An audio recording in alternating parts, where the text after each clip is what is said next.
Assalamu alaikum everyone. People, welcome to the part 6, guys, the last part of the workshop. Do you have a killer CV? Guys, this workshop is presented on behalf of Majlis Ulema Europe. Guys, let's go to part 6 now, okay? Part 6 and final part. This is about CV structure and format, what kind of structure of CV should be, and what kind of format we should present our CV in, okay?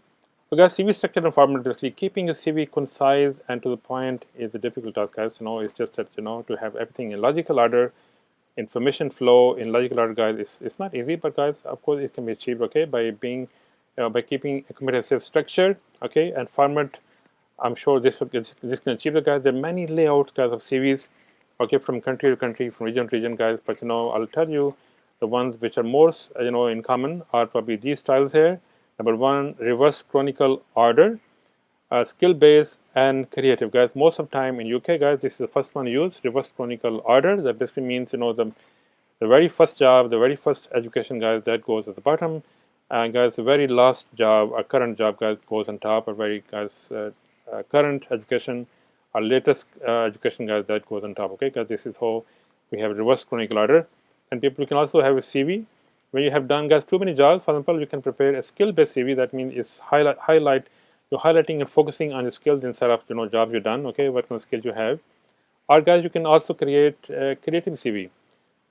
Creative CV, guys, I think it's becoming very common in America from last 10-15 years. People have been preparing CVs in maybe PowerPoint and making video of that. Okay, sometimes a video CV, guys, also counting in creative CVs there, because these days, guys, in lockdown, last 1.5 years, guys, I've seen a lot of employees requesting job seekers to send a video CV, guys.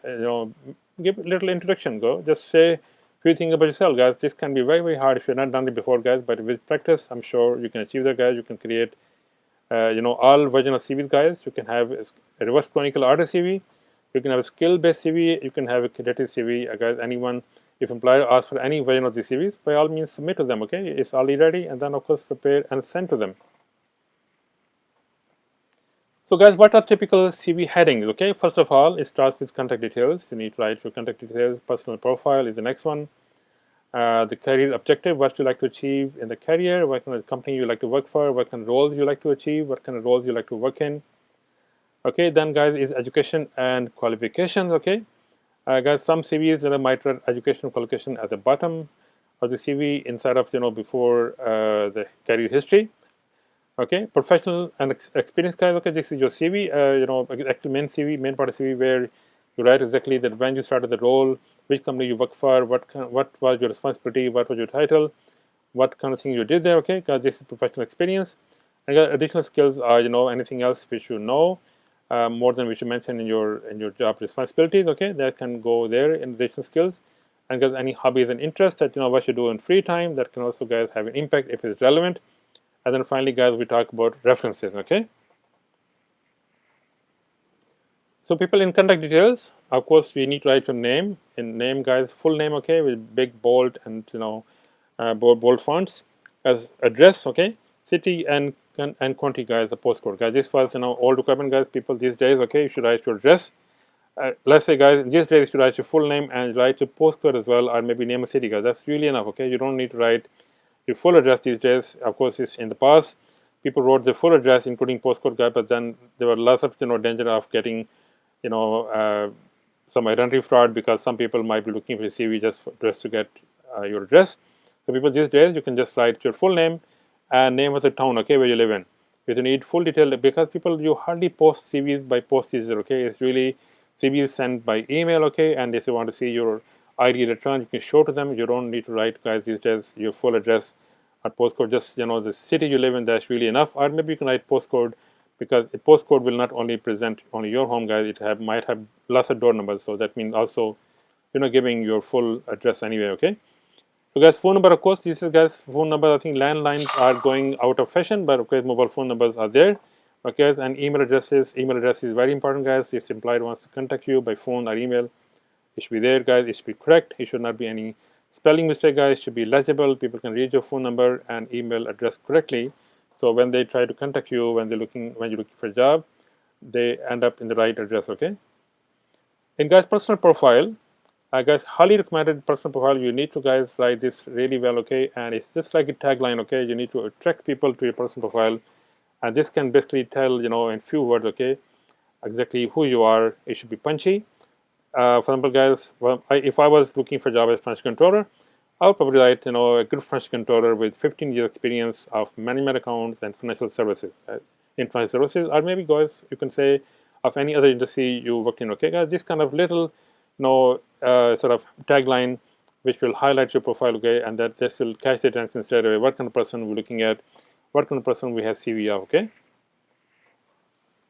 Then, guys, we talk about the career objective, guys. Okay, keep it short. Example: to obtain a position as director of finance in a banking or insurance sector, guys. Career objectives are, guys, where are and like, we saw the picture in the last part, and you are in front of a small building.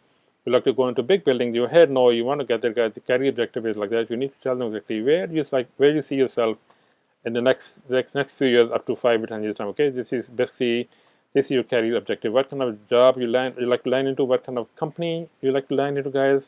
What kind of career you like to do, and what kind of skills you like to achieve? Okay, these are, guys, your career objective. You have to mention, and guys, please don't write an essay. It's to be very short, 3 to 5 lines, guys, maximum. Okay, people, education and qualifications list, guys. More recent education first, as we guys talk about the reverse chronicle order CV format. Okay, right date of the completion and university, college name, guys. Date, guys. When I mean date, guys, doesn't mean the date itself, guys. Month is also good. Okay, month and year that usually works for completion of the degree, university, college. Percentage only if passed in A grade, guys. If you have got distinction, then you can put percentage, guys. Otherwise, normally pass is fine. Okay, or academic honors, guys. You have really got some honors degree, etc. You got some awards, and of course you can mention them, but normally pass to degree is fine. Okay, don't include, guys, high school unless this is your highest level of education, guys. Okay, of course CV space should be minimized. You can use the CV space quite logically, so guys, don't put high school there. If you've been to college, if you've been to university, guys, of course, and university should be your, I think, only qualification there. If you want to know a bit more, you can tell them later on, or sometime when you fill a form, in the form they will ask you for full details. Of course, in that case, when they ask for high school, you write high school. In CV, it should be your top education, guys, which you have. That should go on the CV, and not everything else which you have. Okay. The next heading is professional experience. Write in reverse chronicle order. Divide the relevant experience starting with most relevant job first. Okay, as this is a reverse chronicle order. You write the most relevant job on top, and then of course the one before that will go underneath that, and then very first one, that will go at the bottom. Okay, there's 5 important components to this are job title, first of all, in job experience, guys. Name of the employer, who you're working for, location, which city it was, dates of employment, guys. I don't mean exact date, guys, but of course month and year. Usually enough, when you started, when you left. And guys, description of the job. Okay, description means responsibilities, job roles you had. Okay, and people you should exclude. Okay, unacceptable gaps in between job, guys. If you have any gap, basically you need to write there exactly. Even, guys, you went on travel. Okay, you went traveling somewhere, you must mention. Okay, went on holidays, went on traveling, or maybe you went for some course. Okay, just write the course there, fill the gap. Okay, don't leave any gaps more than 2 or 3 months time. And people, you don't need to write street addresses, supervisor's name, telephone numbers for reason for leaving, guys. These are no need for that, guys. Of course, mobile number is important, but you don't need to write the phone number of the employer, mobile number only of your own, okay, yourself, but not, you don't need to give mobile phone number or phone numbers of the employer where you work in. Okay. Next one, guys, is additional skills. Anything, guys, anything else we should know, which you have not mentioned in your job description, or maybe your responsibilities. Okay, this you can mention here. Technological skills, any foreign language any project management skills you might have, any training courses you've done before, any training you can deliver. Okay, audits, etc. What kind of audits you've done. Professional membership, you might have professional bodies. You could be a member of CIPD, you could be a member of any accounting body, guys. Okay, or your first aider. Or, guys, you could be maybe fire marshal, anything like that, guys. You must mention in additional skills so they can be aware of where else you can fit in, where else, what other responsibilities you can take, in case they need it. Okay. And then people, okay, talk about hobbies and interests, guys. These hobbies and interests should only be mentioned, guys, if they're relevant to the role. Okay, if they're relevant to the role, of course, by all means mention them. Okay, but if they're not relevant, guys, it don't make sense.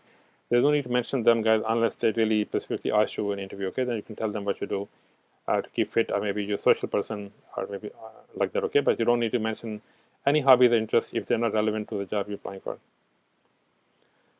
References, guys, is a very important, okay, part of the CV. Guys, most employer will ask you for 2 to 3 references. Okay, guys, you should not provide more than 3 references. I'll advise you guys not to write references on the CV.